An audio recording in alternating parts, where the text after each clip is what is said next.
तो हमें ये जानना है अगर कि ये दोनों के दोनों एंगल इक्वल क्यों होते हैं।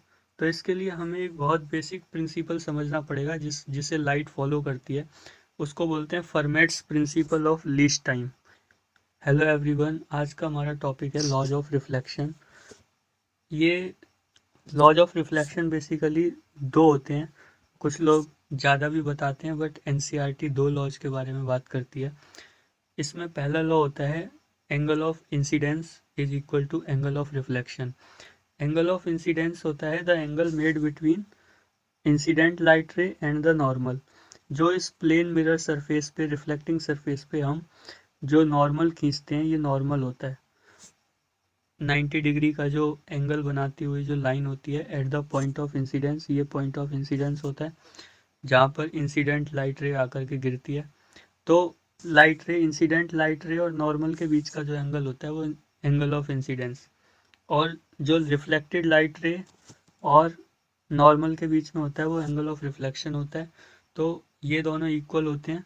हम इसमें ये भी जानेंगे कि ये क्यों इक्वल होते हैं, इसका क्या कारण है।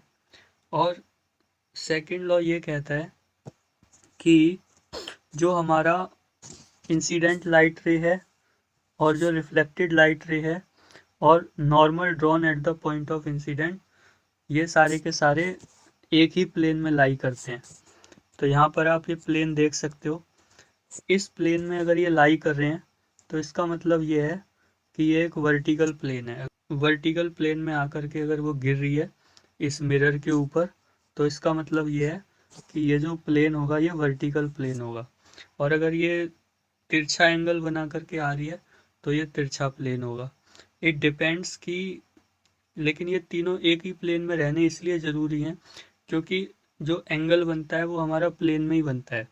अगर मान लो इंसिडेंट लाइट रे आई इस प्लेन में और रिफ्लेक्टेड लाइट रे चली गई मान लो इस मिरर वाले प्लेन में, तो हम एंगल ऑफ इंसिडेंस और एंगल ऑफ रिफ्लेक्शन को डिफाइन नहीं कर पाएंगे। इसलिए हमारे लिए ज़रूरी होता है कि एंगल आई और एंगल आर को अगर हमें डिफाइन करना है, बनाना है, तो ये तीनों के तीनों एक ही प्लेन में होने चाहिए। अगर ये मान लो मिरर वाले प्लेन में चली जाती है, यहाँ से इंसिडेंट लाइट रे आई और ये रिफ्लेक्ट होकर के मिरर के प्लेन में चली गई, एक इमेजिनरी सिचुएशन हम एज्यूम कर रहे हैं, तो क्या होगा कि ये जो पूरा एंगल है, ये ऊपर से 3D एंगल बनेगा।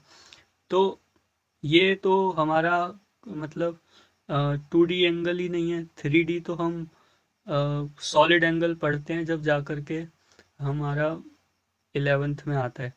इंसिडेंट लाइट रे और रिफ्लेक्टेड लाइट रे को एक ही प्लेन में डिफाइन करें। आइए अब आगे चलते हैं। तो हमें ये जानना है अगर कि ये दोनों के दोनों एंगल इक्वल क्यों होते हैं। तो इसके लिए हमें एक बहुत बेसिक प्रिंसिपल समझना पड़ेगा जिसे लाइट फॉलो करती है। उसको बोलते हैं formats principle of least time. यहीं से रे ऑफ लाइट और रेक्टिलिनियर प्रोपगेशन ऑफ लाइट का कॉन्सेप्ट आया था, वो अभी हम आगे डिस्कस कर लेंगे। क्योंकि लाइट जब एक सेम मीडियम में चलती है, मान लो वैक्यूम या एयर में चल रही है, तो वो सीधी रेखा में चलेगी। और अगर वो सीधी रेखा में चलेगी तो क्या होगा कि वो अपना वही डिस्प्लेसमेंट वाला पाथ फॉलो करेगी। अगर वो डिस्प्लेसमेंट वाला पाथ फॉलो करेगी तो इसका मतलब ये है कि वो एक रे ऑफ लाइट है, मतलब सीधी रेखा में चल रही है। क्योंकि मिनिमम टाइम अगर मान लो ये पॉइंट ए है और ये पॉइंट बी है और उसे ए से बी तक जाना है, तो शॉर्टकट यही है, मिनिमम टाइम भी इसी रास्ते से लगेगा। तो इसीलिए वो रेक्टिलिनियर एक ही रेखा में चल करके अपना टाइम बचाती है। तो इसलिए हम कहते हैं कि ये एक रे ऑफ लाइट है जो सीधी रेखा में चलती है। तो लेकिन अगर मान लो उसके पास उसे मुड़ मुड़ के जाना पड़े, मतलब घूम घूम के जाना पड़े, तो वो ऐसे पाथ को फॉलो करती है जहाँ से उसे कम टाइम लगेगा। अब वो ये रास्ता कैसे ढूंढती है इससे हमें मतलब नहीं है, बट अभी आप एक फॉर्मेट्स प्रिंसिपल को याद रखो जो आपको रिफ्लेक्शन और रिफ्रैक्शन को समझने में बहुत हेल्प करेगा। तो अब हमें साफ दिख रहा है, मान लो लाइट को ए से सी तक पहुंचना है, तो शॉर्टेस्ट पाथ तो यही है अगर पहुंचना है तो। बट अगर मान लो ए से सी तक जाने में जाम मिल गया तो क्या होगा कि लाइट पहुंच नहीं पाएगी। तो अगर मान लो ए से बी जाने में और बी से सी जाने में अगर टाइम कम लग रहा है, बिकॉज सपोज करो रास्ता खाली है बिल्कुल, तो लाइट क्या करेगी, पहले ए से बी जाएगी, फिर बी से सी जाएगी। तो ये लाइट वो रास्ता फॉलो करती है जहाँ से मिनिमम टाइम लगता है, ना कि जहाँ से डिस्टेंस कम होती है। स्पीड तो उसके पास बहुत है, तो वो क्यों डिस्टेंस की परवाह करेगी, उसे टाइम की वैल्यू है उसके लिए। अब हम इसको एक एग्जाम्पल के सहारे से समझते हैं। अब मान लो ये जो चिड़िया है, इस चिड़िया को यहाँ से दाना उठाना है, यहाँ से दाना उठाना है, और इस दाने को उठा करके कहीं से भी उठा सकती है ये, ठीक है, इसके पास चॉइस है। तो यहाँ से ये दाना उठा करके और यहाँ पर पहुँचना चाहती है अपने घोंसले पे। तो अब ये कहाँ से दाना उठाएगी, लेकिन इसके ऊपर एक कंडीशन है कि इसे वही दाना उठाना पड़ेगा जहाँ से इसे अपने घोंसले में पहुँचने में सबसे कम टाइम लगे, ठीक है। तो अब ये क्या करेगी, ये अब बताओ, आप खुद से सोचो, ये पॉइंट यहाँ पे सी है एक, और एक पॉइंट ए है, दो पॉइंट मैंने आपको दे दिए।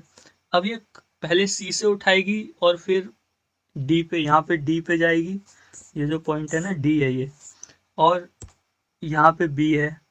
तो अब ये कहाँ से दाना उठाएगी जिससे ये सबसे जल्दी पहुंच जाए, तो इसकी क्या प्रायोरिटी रहेगी।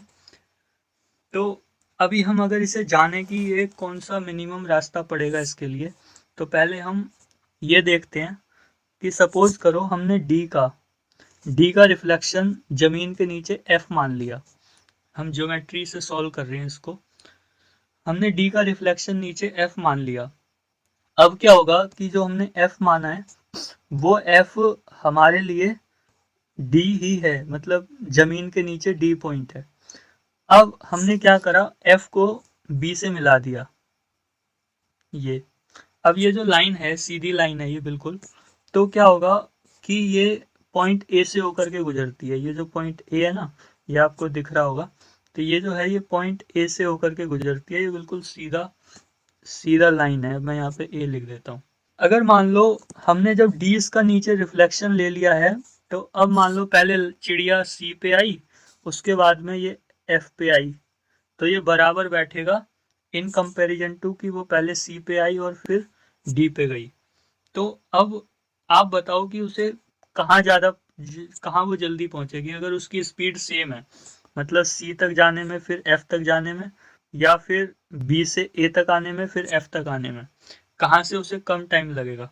ऑब्वियसली ये एक ट्राइंगल है और ये तो सीधी रेखा है, तो ये जो तुम्हारा बी एफ है, this will be less than B C plus C F.